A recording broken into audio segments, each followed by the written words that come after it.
Corona থেকে সেরে ওঠার পর অনেকেই ভুগছেন নানান রকম শারীরিক এবং মানসিক জটিলতায়, যাকে বলা হচ্ছে পোস্ট কোভিড সিনড্রোম। এদিকে বাংলাদেশে করোনা চিকিৎসায় অনেক ক্ষেত্রেই প্রয়োজনের অতিরিক্ত ওষুধ এবং অ্যান্টিবায়োটিক ব্যবহারে উদ্বেগ প্রকাশ করছেন বেশ কয়েকজন চিকিৎসক। এই অতিরিক্ত ওষুধ ব্যবহারের ফলে যেমন পার্শ্ব প্রতিক্রিয়ার আশঙ্কা থাকছে, সেই সাথে বাড়ছে খরচও। ভারতে সম্প্রতি করোনা থেকে সেরে ওঠার পর অনেকের শরীরে দেখা দিচ্ছে প্রাণঘাতী ব্ল্যাক ফাঙ্গাস বা কালো ছত্রাক। করোনা চিকিৎসায় ব্যবহৃত স্টেরয়েড এই সংক্রমণের, এই ব্ল্যাক ফাঙ্গাস সংক্রমণের একটি কারণ বলে ধারণা করছেন ভারতীয় চিকিৎসকরা।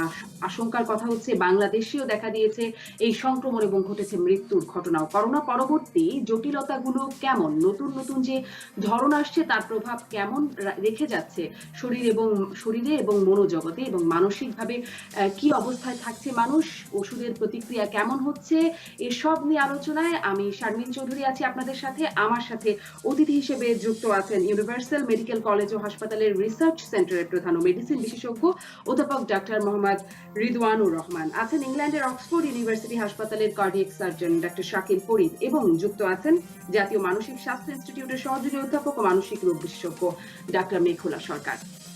আমি যেটি আমার শিরোনামে বলছিলাম, যেটি নিয়ে কথা বলবো, ডাক্তার মোহাম্মদ রিদওয়ানুর রহমান, অনেক রকম আমরা জানি যে করোনার পরে একটা প্রভাব থেকে যায় শরীর মন সবকিছুর উপরেই। আমরা পোস্ট কোভিড সিনড্রোমের কথা সেই করোনার শুরু থেকেই শুনে আসছি। এখন আমরা অনেক নতুন নতুন ধরন দেখছি, শুনছি, সাউথ আফ্রিকান ধরন, ব্রাজিলিয়ান ধরন, কখনো ইউকে ধরন, ভারতীয় ধরন, দেশীয় ধরনের কথা শুনছি, কোনোটা বেশি সংক্রামক, কোনোটা বেশি মারাত্মক ইত্যাদি শুনছি। এই যে নতুন নতুন ধরনগুলো, এগুলো আসলে কেমন প্রভাব শরীরের উপর ফেলে যাচ্ছে, কেমন জটিলতা করোনা পরবর্তী দেখা যাচ্ছে এই সময়?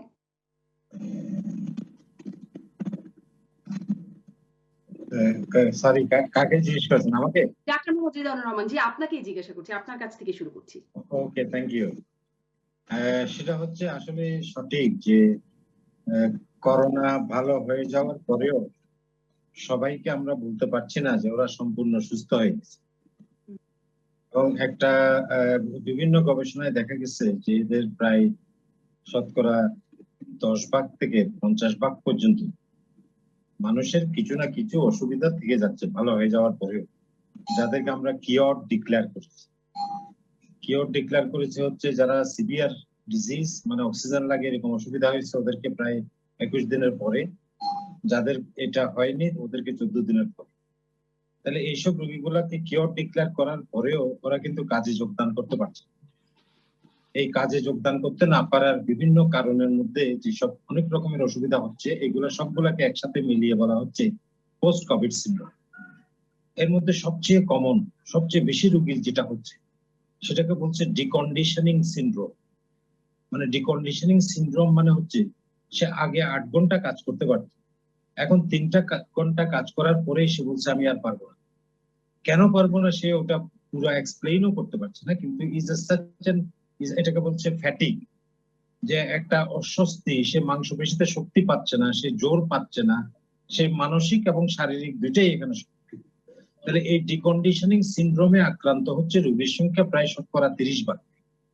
এবং এই ডিকন্ডিশনিং সিনড্রোমটা যাদের একেবারে কোনো সিমটম ছিল না, অ্যাসিমটমেটিক আমরা যাদেরকে বলছি, ওদেরও হচ্ছে, এবং যাদের সিভিয়ার কোভিড ছিল ওদেরও হচ্ছে। তাহলে এই দুইটা গ্রুপের মধ্যে যাদের সিভিয়ার ছিল ওদের অনেক বেশি, যাদের অ্যাসিমটমেটিক ছিল, মাইল্ড ছিল, ওদের অনেক কম। তাহলে এই সিভিয়ার কোভিড যাদের হচ্ছে ওদের প্রায় শতকরা 1 ভাগ রোগীকে আইসিইউ থেকে আর বের করা সম্ভব হচ্ছে না, ওদেরকে ওখানেই রেখে দিতে হচ্ছে। আরো প্রায় 1 ভাগ রোগীকে ওদেরকে ক্রনিক কেয়ার লাগতেছে, সাপোর্ট লাগতেছে, ওরা ইন্ডিপেন্ডেন্ট নয়, এরকম 1% আছে। এছাড়াও আরো অনেকগুলো কমপ্লিকেশন হচ্ছে, যেগুলা শ্বাসযন্ত্রের অসুবিধা, যেগুলা ফিজিক্যাল মাসকুলার এবং নিউরোলজিক উইকনেস আমরা যেটা বলি, ব্রেইনের কতগুলো ডিসফাংশন, যে ও মনে হচ্ছে ওর কিছু মনে থাকতেছে না, ও কিছু বুঝতে পারতেছে না, কিছু বুঝতেছে কিছু বুঝছে না, এরকম কতগুলো অসুবিধা থেকে যাচ্ছে। ওদের মধ্যে স্মরণ শক্তির অসুবিধা হচ্ছে, এরকম কতগুলো রোগী আছে। এছাড়াও কিছু রোগীর মধ্যে ডায়াবেটিস হয়ে যাচ্ছে নতুন করে, যাদের আগে কোনো সময় ডায়াবেটিস ছিল না, এরকম হচ্ছে। কারো কারো পেটের অসুবিধাটা অনেকদিন ধরে থেকে যাচ্ছে। তাহলে এরকম অনেকগুলা অসুবিধা একসাথে বিভিন্ন রোগীদের মধ্যে আমরা পাচ্ছি, এটাকে বলছে পোস্ট কোভিড সিনড্রোম। তাহলে জি। এই ডাক্তার সিনড্রোমে মোহাম্মদ হচ্ছে রিজানুর রহমান, এটা আপনার কাছে আমি কোভিড আবারও আসি। একাই তার শুধু মানে এটি বোঝা এপিডেমিক নয়। যাচ্ছে যে করোনা এই নেগেটিভ হলেও ঠিক এপিডেমিকের সুস্থ এই হয়ে এপিডেমিকের উঠছেন না পরে আমাদেরকে অনেকেই। দেখতে হবে আমি একটা ডাক্তার মোহাম্মদ রিজানুর রহমান, মানসিক আপনাকে রোগের ধন্যবাদ এপিডেমিক জানাচ্ছি। দেখতে হবে। আসবো আপনার কাছে আবারও নিশ্চয়ই এটার থেকে প্রতিরোধেরও কোনো উপায় আপনারা আমাদেরকে বলবেন। ডাক্তার শাকিল ফরিদ, আপনার অভিজ্ঞতা থেকেও জানতে চাই যে এই সময়ে কেমন ধরনের এই পোস্ট কোভিড সিনড্রোম, যেটি স্যার বলছিলেন, সেরকমটা কি ধরনের দেখা যাচ্ছে এবং সেই ধরনের প্রভাব কতদিন পর্যন্ত একজন মানুষের শরীরে থাকছে? ধন্যবাদ। আমাকে প্রথমে আপনাকে ধন্যবাদ জানাচ্ছি আমাকে আমন্ত্রণ জানানোর জন্য। প্রফেসর হৃদয় রহমান খুব সুন্দর করে বলেছেন অ্যাকচুয়ালি কি কি ধরনের পোস্ট কোভিড সিনড্রোম হচ্ছে। তো আমরা আমাদের এক্সপেরিয়েন্সে যেটা দেখি যে মাথা থেকে পা পর্যন্ত প্রত্যেকটা অর্গানকেই এফেক্ট করছে। এটা মানুষের সাইকিয়াট্রিক প্রবলেম হচ্ছে, যেটা আমি শিওর ডক্টর মেঘালা সরকার আরো ভালোভাবে বলতে পারবেন।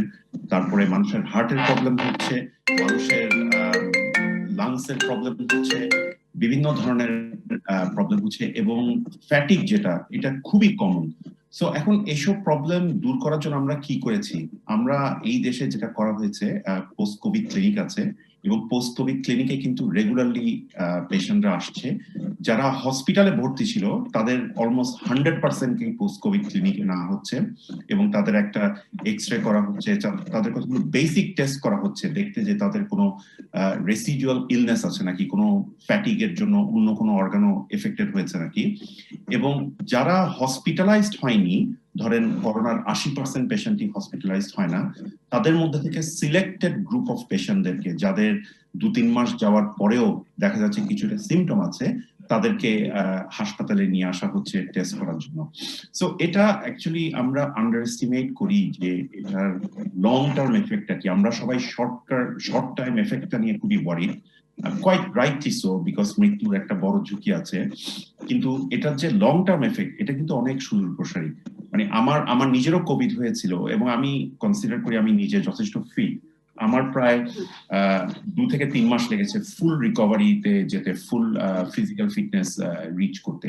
সো এর জন্য আমার মনে হয় এটা খুব ইম্পর্টেন্ট যে কারো যখন করোনা হয় তার রিহ্যাবিলিটেশন প্রসেসের কথাটা চিন্তা করা। এবং যারা মাইল্ড টু মডারেট ডিজিজ নিয়ে নিজের বাড়িতে ছিল, তারা কিন্তু নিজেদের রিহ্যাবিলিটেশনে অনেকভাবে হেল্প করতে পারে। যেমন রেগুলার এক্সারসাইজ শুরু করতে পারে আস্তে আস্তে। ধরেন প্রথম দিন 10-15 মিনিট হাঁটলো, তারপরে আধা ঘন্টা হাঁটলো, তারপর ডেইলি ঘন্টাখানেক করে হাঁটলো। এইভাবে আস্তে আস্তে নিজেদের লাং ক্যাপাসিটি, হার্টের ক্যাপাসিটি, ফিজিক্যাল অ্যাক্টিভিটিকে বেস লাইনে আবার নিয়ে। ইটস আ লং নিশ্চয়ই ডাক্তার প্রসেস। শাকিল ফরিদ, আমি নিশ্চয়ই এই প্রতিকার বা মানে এরপরে কি করণীয়, কি করলে এগুলো থেকে কাটিয়ে ওঠা যাবে সেটা নিয়ে আরেকটু আপনাদের কাছ থেকে জানতে চাইবো। কতদিন মোটামুটি বা কত সময় পর্যন্ত এই ধরনের প্রভাব বা জটিলতাগুলো থেকে যেতে পারে, একটা ধারণা কি দেওয়া যায়? Thank you. এটা আসলে ডিফিকাল্ট বলা, তবে যদি কারো মাইল্ড টু মডারেট ডিজিজ হয়, আমরা দেখেছি 2 থেকে 3 মাস রাফলি লাগে। কিন্তু যারা আইসিইউতে গিয়েছে, যাদের খুব সিভিয়ার ডিজিজ ছিল, তাদের মাসের পর মাস লাগতে পারে। এবং এদের মধ্যে খুব স্মল পার্সেন্টেজ একটা পেশেন্ট কিন্তু বছরের পর বছর লাং এর প্রবলেম নিয়ে সাফার করতে পারে।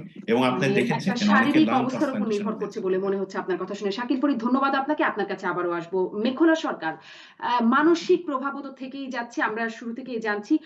কেমন ধরনের প্রভাব? আমরা যেমন যেটি শুনছিলাম, মনোযোগ দিতে পারছে না, বেশি কাজ করতে পারতে এখন কম কাজ করতে পারছে। আর আসলে কি কি ধরনের প্রভাব দেখা যাচ্ছে একটু বিস্তারিত যদি বলেন। একটা তো একটু আগে আমাদের যে দুজন বক্তা আলোচনা করে গেলেন, নানা রকমের শারীরিক নানা রকমের সিমটম তো আমরা শুনলামই, যে নানা রকম শারীরিক উপসর্গ হচ্ছে, নানা রকম রেসিডুয়াল অনেক রকমের শারীরিক সমস্যা থেকে যাচ্ছে। আমরা খুব ক্লিনিক্যাল এক্সপেরিয়েন্সে যে সাইকিয়াট্রিস্টরা যেগুলো খুব বেশি পেয়ে যাচ্ছি, প্রথমত হলো অ্যাংজাইটি রিলেটেড ডিসঅর্ডার, যেগুলো অর্থাৎ উদ্বেগজনিত যে নানা রকমের রোগ, বিশেষ করে প্যানিক ডিসঅর্ডার বা প্যানিক অ্যাটাক লাইক সিমটমটা এটা খুব বেশি পাওয়া যায়। অর্থাৎ হলো হঠাৎ করে রোগীর এখানে একদম মৃত্যুভীতির মতন হয়, সাংঘাতিক করে নানা রকমের শারীরিক উপসর্গ হয়, হঠাৎ করে হার্ট রেট বেড়ে যায়, মনে হয় যে এখনই বোধহয় মারা যাবো, বা শ্বাসকষ্টর মতন হয়। অর্থাৎ তাদের হলো ফিজিক্যালি যদি আমরা পরীক্ষা নিরীক্ষা করি, ল্যাব ইনভেস্টিগেশন করি বা শারীরিক যে পরীক্ষা নিরীক্ষা গুলা করার পরে সাধারণত এই শারীরিক উপসর্গ হওয়ার কারণে যে পরিমাণে তার শারীরিক যে রোগগুলা থাকার ফাইন্ডিং গুলো আমাদের পাওয়ার কথা, সেরকম কিন্তু এটার সাথে কনসিস্টেন্ট হয় না। অর্থাৎ নানা রকমের শারীরিক উপসর্গ নিয়ে তারা প্রকাশ করে। এছাড়া যেমন যাদের জেনারেলাইজড অ্যাংজাইটি ডিসঅর্ডার আছে, অর্থাৎ ছোটখাটো ব্যাপারে সব ব্যাপারে তারা একটু উদ্বিগ্ন উদাসীনতা বোধ করে, তাদের পরিমাণটা অনেক বেশি বেড়ে গেছে। একটা ডিপ্রেশন আমরা অনেক পরিমাণে দেখছি। আর একটা জিনিসটা দেখছি যেটা একটা অ্যাডজাস্টমেন্ট ডিসঅর্ডার হিসেবে কিছুটা অবসেশনাল সিমটম, অর্থাৎ হলো নানা রকমের একটু সূচিবাহী সমস্যা, বেশি বেশি করে হাত ধুচ্ছে, অতিরিক্ত করে হাত ধুচ্ছে, বারবার করে কোনো কিছু চেক করছে, বারবার করে নানা রকমের আনওয়ান্টেড থট আছে। এবং এই যে বললাম যে যেগুলা অ্যাংজাইটি ডিসঅর্ডার বা উদ্বেগজনিত যে নানা রকমের রোগ বা ডিপ্রেসিভ ডিসঅর্ডার, এগুলার নানা রকমের যে সিমটম গুলা, সেই সিমটম গুলা কিন্তু সেগুলার বোথ অর্থাৎ সাইকোলজিক্যাল এবং মেন্টাল ফিজিক্যাল কিন্তু সিমটম রয়েছে। অর্থাৎ তার মনোযোগ দিতে পারছে না, মেজাজ খিটখিটে হয়ে যাচ্ছে, তার দেখা যাচ্ছে যে তার যে পারফরমেন্সটা সেটা আগের মতন করে হচ্ছে না, কনফিডেন্সটা অনেকখানি জি, কমে যাচ্ছে। ডাক্তার মেঘলা সরকার, এইরকম মানে এগুলো তো অনেক ভয়ঙ্কর সমস্যা। এটি আসলে কতদিন এই সমস্যাগুলো থাকতে পারে, মানসিক সমস্যাটা?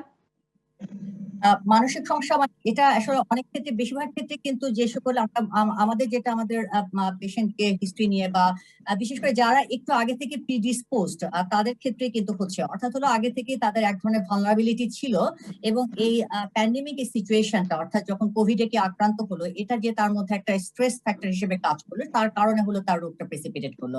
এখন আমি যে রোগগুলোর কথা বললাম, উদ্বেগজনিত রোগ বা ডিপ্রেশন বা যেটাই বলি না কেন, অ্যাপারেন্টলি পেশেন্ট কিন্তু আসলে সাফার করে অনেক বেশি, কিন্তু রোগগুলা যে খুব সাংঘাতিক রকমের মানে খুব ক্রনিক ডিসঅর্ডার সবগুলা তা না। যেমন প্যানিক ডিসঅর্ডার, প্যানিক অ্যাটাক, এটা কিন্তু আপনার চিকিৎসার মাধ্যমে হলে একদম সম্পূর্ণ রকমেরই সেটি কভার করে যেতে পারে। অথবা প্যানিক অ্যাটাক যদি স্পোরাডিক কিছু প্যানিক অ্যাটাক হয়, পেশেন্টের কিন্তু এরকম করে নাও থাকতে পারে না। অর্থাৎ হলো যে এটা অনেকখানি এটা পার্সন টু পার্সনের উপরে ডিপেন্ড করে যে ব্যক্তি বিষয়টাকে অ্যাডজাস্ট করে ফেলতে পারছে কিরকম করে সেটাকে কোপ আপ করতে পারছে। অর্থাৎ হলো কারো এক্সিস্টিং যে আসলে কোপিং অ্যাবিলিটি, তার যে ব্যক্তিত্বের গঠন, এটাও অনেকখানি ডিটারমিন করে। কাজে এটা একেবারে হলো ওভাবে একদম ক্লিয়ার কাট করে বলা যায় না যে একজন পেশেন্টের মোটামুটি রাফলি কতটুকু লাগতে পারে, কিন্তু এটা অ্যাকচুয়ালি আসলে খুব পেশেন্ট টু পেশেন্ট ডিফার করে। অনেক ক্ষেত্রে কিন্তু আমাদের সাইকিয়াট্রিক অ্যাটেনশনে না আসলেও হয়, দেখা যায় যে পেশেন্ট এমনি থেকে স্পন্টেনিয়াসলি পেশেন্ট আস্তে আস্তে নিজে থেকে রিকভার করে যাচ্ছে। অনেকের আবার হলো এই সাইকিয়াট্রিক ট্রিটমেন্ট নেওয়ার তাদের প্রয়োজন হয়, আমাদের কাছে আসার প্রয়োজন হয়।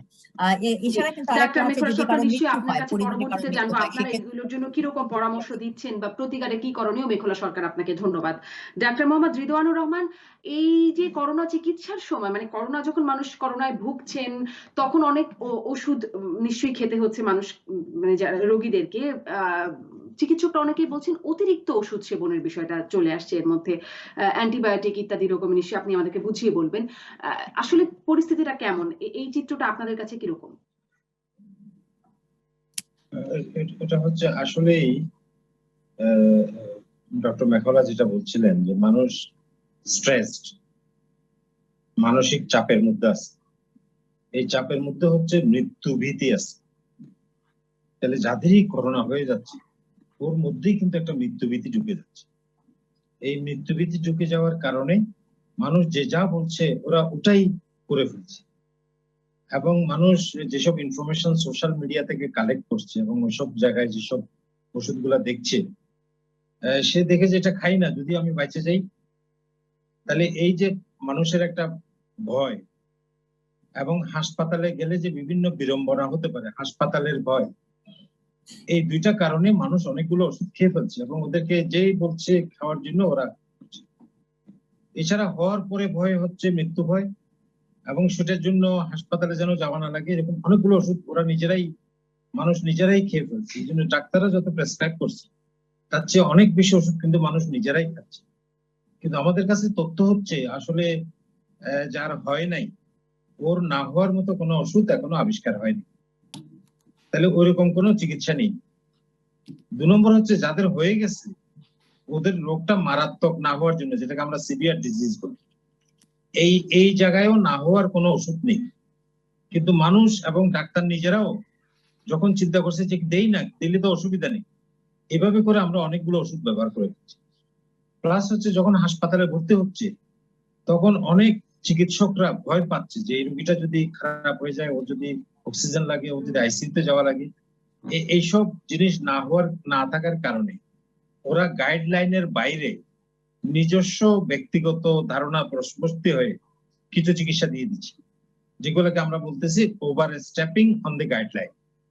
তাহলে এরকম মহামারীর সময়ে এটা দুনিয়া জুড়ে হয়েছে, কিন্তু বিশ্বের উন্নত দেশগুলো যেহেতু ওরা গাইডলাইন ফলো না করে পারে না, ওরা অ্যাকাউন্টেবল, এই কারণে ওরা 16 আনা মেনে চলছে আমার এখানে যেহেতু গাইডলাইন মেনে না চললে ব্যক্তিগত ধারণার বশবর্তী হয়ে অনেকগুলো চিকিৎসা আমরা দিয়ে দিচ্ছি, এবং এর মধ্যে কতগুলো ওষুধ আছে আসলেই ভয়ঙ্কর, যেমন স্টেরয়েড।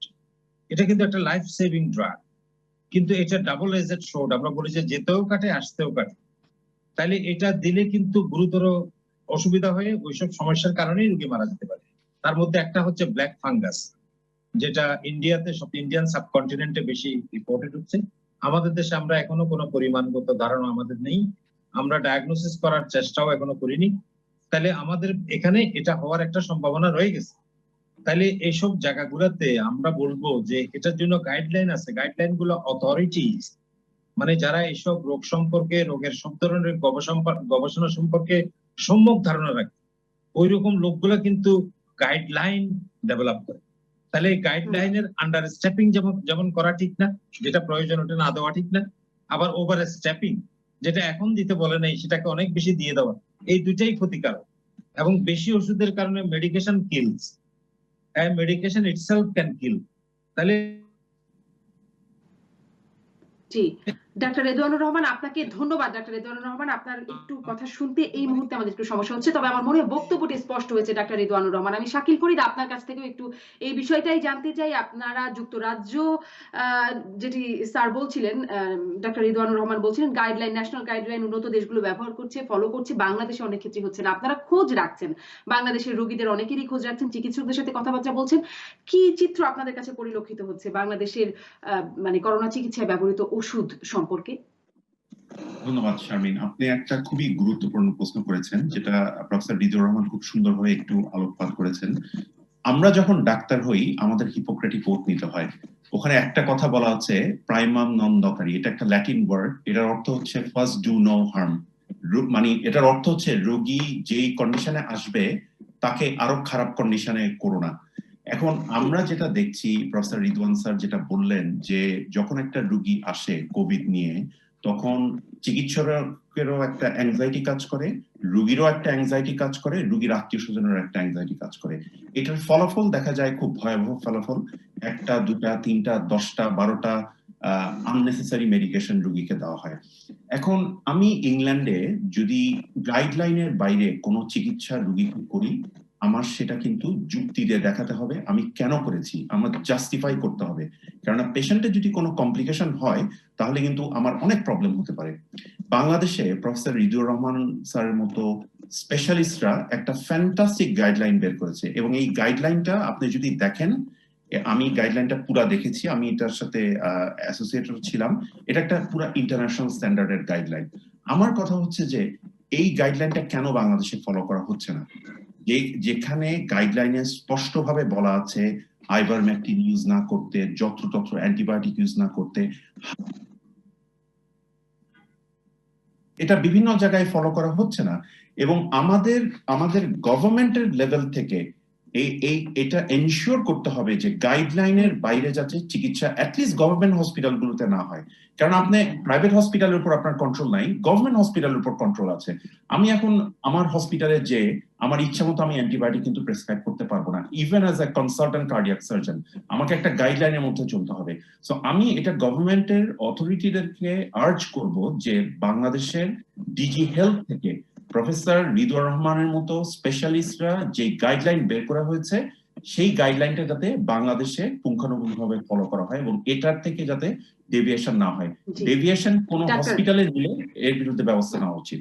ডাক্তার শাকিল ফরিদ, বিরতির আগে আপনার কাছ থেকে শুনছিলাম, এবং ডাক্তার মোহাম্মদ রিদওয়ানুর রহমান যে ব্ল্যাক ফাঙ্গাসের কথা বলছিলেন সেটি একটু জানতে চাই যে বাংলাদেশেও শনাক্ত হয়েছে। আমি একটু মানে স্পষ্ট হতে চাই, কাদের এই ঝুঁকিটা বেশি ব্ল্যাক ফাঙ্গাসের মতো প্রাণঘাতী ছত্রাক? কারণ আমরা শুনতে পাচ্ছি ভারতের 7টি রাজ্যে মহামারী ঘোষণা করা হয়েছে এই ব্ল্যাক ফাঙ্গাসকে। ধন্যবাদ শারমিন। সো এটা ব্ল্যাক ফাঙ্গাস, এটা একটা ধরনের ফাঙ্গাস ডিজিজ যেটা মিউকোরমাইকোসিস আমরা বলি। সো এটা আমরা এই দেশে দেখি যেসব স্পেশালি ক্যান্সার পেশেন্ট যাদের কেমোথেরাপি চলছে, অথবা যাদের কোনো কারণে বডির ডিফেন্স সিস্টেমটা খারাপ, ধরেন ইমিউনো কম্প্রোমাইজ আমরা যাদেরকে বলি, অথবা যদি খুব প্রলং স্টেরয়েড থেরাপি হয় অনেক দিন ধরে, তাহলে এই সব রোগ আসতে পারে। এগুলি যদি আসে এগুলি খুবই ডেঞ্জারাস, এবং এটাকে ট্রিট করা খুবই ডিফিকাল্ট। কারণ এটা বডির যেসব জায়গাকে এফেক্ট করে ওসব জায়গায় অ্যান্টিফাঙ্গাল ড্রাগ ঠিক মতো পৌঁছায় না, ফলশ্রুতিতে যা দেখা যায় যে অনেক সময় অপারেশন করতে হয় এবং অপারেশনে খুব নাস্টি কমপ্লিকেশন হয়, যেমন আপনার কারো আইবল ফেলে দিতে হচ্ছে, কারো ব্রেইনে এফেক্ট করছে, কারো এটা কানে এফেক্ট করছে, কারো এটা বোনসে এফেক্ট করছে। সো এটা একটা খুব ডেঞ্জারাস জিনিস। তো এটা ইন্ডিয়াতে এত আউটব্রেক হওয়ার একটা ওয়ান অফ দ্য কারণ হচ্ছে যে ইন্ডিয়াতে খুব যত্রতত্র খুব হাই ডোজ স্টেরয়েড ইউজ করা হচ্ছে এবং খুব প্রলংড টাইম ধরে ইউজ করা হচ্ছে। আপনি যদি আমাদের হাসপাতাল থেকে, অক্সফোর্ড ইউনিভার্সিটি হসপিটাল থেকে যে স্টাডিটা বের হয়েছিল রিকভারি ট্রায়াল, ওখানে যদি দেখেন ওখানে কিন্তু বলা আছে স্পেসিফিক্যালি 6 মিলিগ্রাম ডেক্সামিথাসোন 6 থেকে 10 দিন দেওয়ার কথা।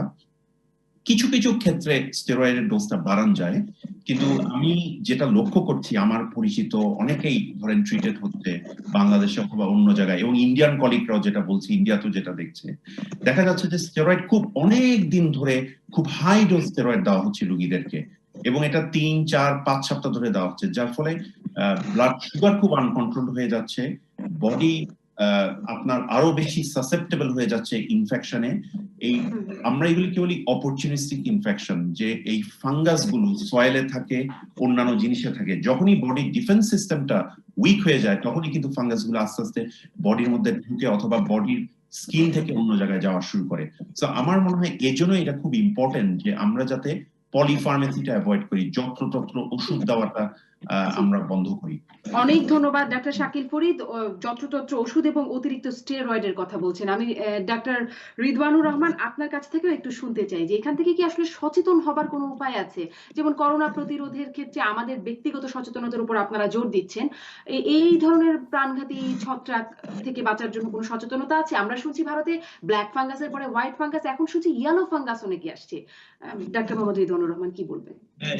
এখানে হচ্ছে প্রধানত চিকিৎসকদের সচেতনতা,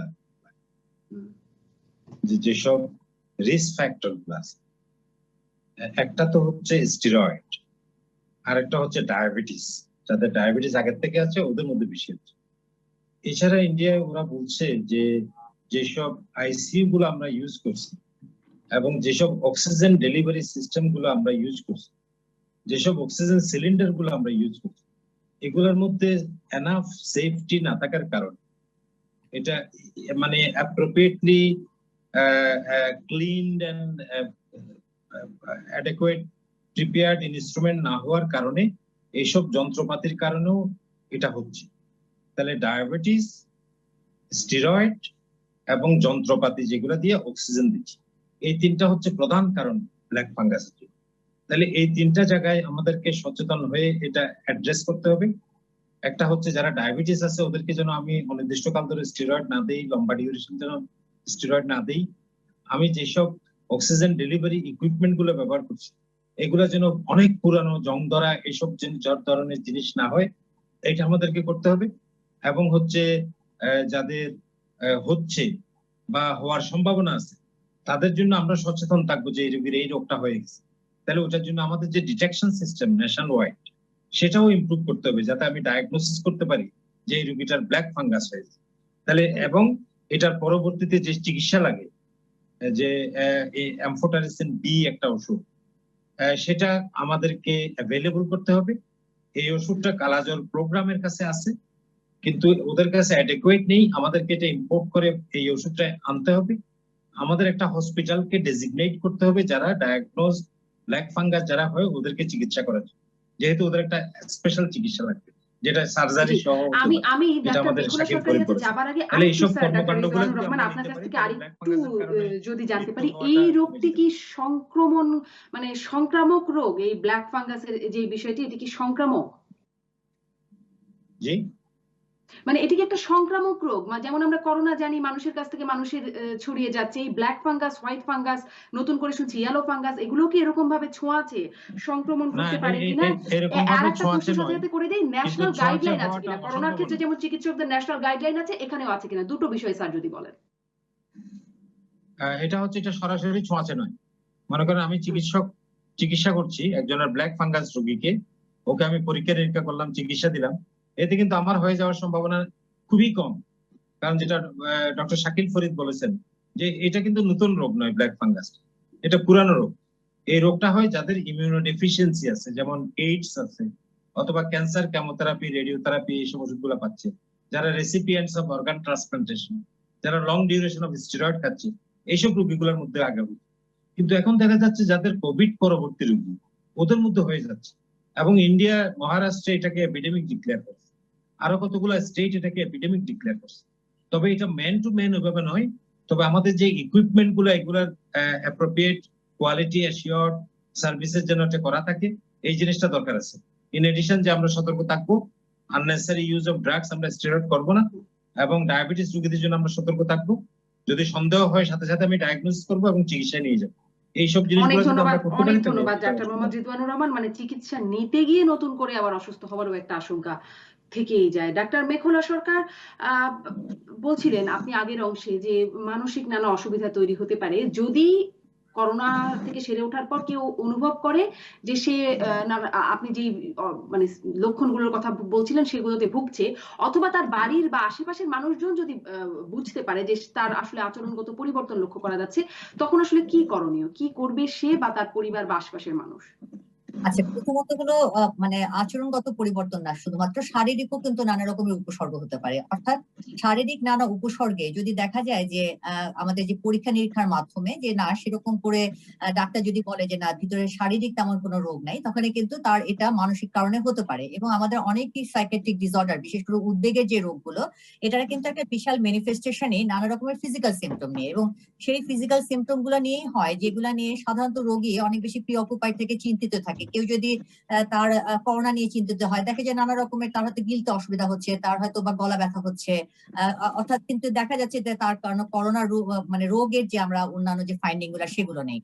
তো প্রথমে আমি বলবো হলো যে যদি আসলে এরকম করে দেখা যায় যে তার তার যে শারীরিক যে উপসর্গগুলো হচ্ছে সেটা তার মূলত তার অ্যাংজাইটির কারণে হচ্ছে, অর্থাৎ শারীরিক সেরকম করে রোগ চিকিৎসকরা তারা করতে পারেনি, তবে সেক্ষেত্রে তাদের কিন্তু অনেক বেশি যদি এটাকে আতঙ্কিত হয়, তার শারীরিক উপসর্গে যত বেশি সে গুরুত্ব দিবে, গুরুত্ব দেওয়া মানেই কিন্তু তার বিষয়টা তার উদ্বিগ্নতাটা বেড়ে যাবে। কাজে উদ্বিগ্নতা যখন বেড়ে যাবে তখন কিন্তু তার সিমটমটা বেড়ে যাবে। তো সেটা একটা। এছাড়া কিন্তু আমাদের রেগুলার যদি ফিজিক্যাল এক্সারসাইজ, ব্রিদিং এক্সারসাইজ, এটার কথা অনেকবারই আমাদের বলা হয়েছে, এবং এটাও কিন্তু আমাদের উদ্বিগ্নতা কমাতে সাহায্য করে, আমাদের ডিপ্রেশনকেও কিন্তু টু সাম এক্সটেন্ট হেল্প করতে সাহায্য করে। এবং এর বাইরে যদি আসলে রোগী ফিল করে যে না এখান থেকে তারপরে সে এখান থেকে বেরিয়ে আসতে পারছে না, এবং তার স্বাভাবিক যে জীবনযাত্রা, অর্থাৎ তার যে প্রোডাক্টিভিটি, তার যে পেশাগত দক্ষতা, পেশাগত যে পারফরমেন্স, তার যে নিজের প্রতি যত্ন, এবং তার যে পারস্পরিক সম্পর্ক, সেটার যদি কোয়ালিটি একটা লাইফ অনেকখানি ডেটোরেটেড হয়, তাহলে আমি বলবো একটা সাইকিয়াট্রিক অ্যাসেসমেন্ট এখানে নিয়ে যেতে পারে, যদি দেখা যাচ্ছে সে নিজে তাকে হেল্প করতে না পারে। জি, তার মানে এটি বলা যায় যে মানসিক বা মনোবল কম থাকা বা মানসিক দুর্বলতার কারণে শারীরিক অসুস্থতা অনুভব করতে পারে করোনার পরবর্তী। হ্যাঁ, বিশেষ করে আমাদের যে রোগগুলো আমরা বললাম, অর্থাৎ যারা এই অ্যাংজাইটি রিলেটেড নানা রকমের ডিসঅর্ডার হচ্ছে, যাদের ডিপ্রেশন হচ্ছে বা অবসেশনাল সিম্পটম হচ্ছে, বেশিরভাগ ক্ষেত্রে কিন্তু তারা অলরেডি আগে থেকে ধারণা করা হয় যে তারা একটু ভালনারেবল ছিল, অর্থাৎ তাদের এক ধরনের হয়তো আগে থেকে উদ্বিগ্নতা ছিল, কিন্তু এই করোনা হওয়ার কারণে তার উদ্বিগ্নতাটা প্রচন্ড পরিমাণে বেড়ে গেল, এবং হয়তো তখন একটা প্যানিক অ্যাটাক লাইক সিম্পটম হলো, বা প্যানিক ডিসঅর্ডার প্রেসিপিটেট করলো, অথবা অন্যান্য যে তার সাইকিয়াট্রিক ডিসঅর্ডার সেটা প্রেসিপিটেট করলো। আর অ্যাকচুয়ালি আসলে আমাদের তো করোনা বা এই প্যান্ডেমিক সিচুয়েশনটা তো একদম নিউ। অ্যাকচুয়ালি একদম করোনার কারণেই কি এটা হচ্ছে কিনা, বা আগে থেকে সে প্রিডিসপোজ ছিল কিনা, এটা এখন ওরকম করে ক্লিয়ার কাট বলা যাচ্ছে না। তবে আমাদের যতটুকু হিস্ট্রি অ্যাসেসমেন্ট, আমাদের যে ক্লিনিক্যাল এক্সপেরিয়েন্স, সেটাতে আমাদের মনে হয়। এবং এক্ষেত্রে আরো কিছু একটু বলে রাখা ভালো, কিছুটা বিহেভিয়ারাল প্রবলেম গুলোও কিন্তু আমরা দেখছি, প্রচুর পরিমাণে শিশুরা আমাদের চেম্বারে বা আমাদের আমি একটা বিরতির পরে আসি, মেঘলা সরকার শিশুদের বিষয়ে জানবো। তবে নিশ্চয়ই এখান থেকে এতটুকু বুঝতে পারলাম যে মানসিকভাবে শক্ত হওয়াটাও এখন খুব জরুরি করোনা থেকে সেরে ওঠার পর। আমি একটা বিরতির পরে আবারও ফিরছি আলোচনায়। ফিরে এলাম জিপিএইচ ইস্পাত নিবেদিত রাজকাহনে। ডাক্তার মেঘলা সরকার, বিরতির আগে আপনি শিশুদের অংশটা একটু বলা শুরু করেছিলেন, আমি বলছিলাম বিরতির পরে শুনবো। শিশুরা অনেকদিন ধরে ঘরে বসে আছে, স্কুল কলেজে যাওয়া হচ্ছে না, তাদের উপর প্রভাবটা আসলে কেমন পড়ছে? অ্যাকচুয়ালি মানসিক মানে যদি সিমটম বলি যে মানুষের মনের উপরে কি প্রভাব পড়ছে, সব যারা ভিকটিম সেটা হলো আমাদের এই শিশু কিশোররা। কারণ হলো এই শিশুরা তো একটা ডেভেলপমেন্টাল স্টেজের মধ্যে দিয়ে যাচ্ছে, এবং প্রতিনিয়ত তারা কিন্তু হলো মানসিক ভাবে বেড়ে উঠছে। এবং একটা শিশু মানসিক ভাবে সঠিকভাবে বেড়ে ওঠার জন্য তার যে আবশ্যিক উপাদান, সেই উপাদানগুলো কিন্তু হলো যত বেশি সে নতুন নতুন পরিবেশের সাথে তার তার এক্সপোজার, তার স্কুল শুধুমাত্র হলো তার পড়ালেখার জন্য না, স্কুলে যে নতুন পরিবেশের সাথে তার অ্যাডজাস্ট করা, বন্ধু বান্ধবদের সাথে মেলামেশা করা, এবং এই সবকিছুর মাধ্যমে তার যে সোশ্যাল স্কিল ডেভেলপ, সবই কিন্তু তার লাইফ ম্যানেজমেন্ট স্কিল এবং তার একটা প্রপার মেন্টাল হেলথ ডেভেলপমেন্টের জন্য ভীষণ পরিমাণে প্রয়োজন। এবং এক্ষেত্রে দেখা যাচ্ছে ছোট শিশু থেকেই এই বিশেষ করে শিশু কিশোরদের পর্যন্ত তাদের এই আবশ্যিক উপাদানগুলা কিন্তু আমরা তাদেরকে দিতে পারছি না।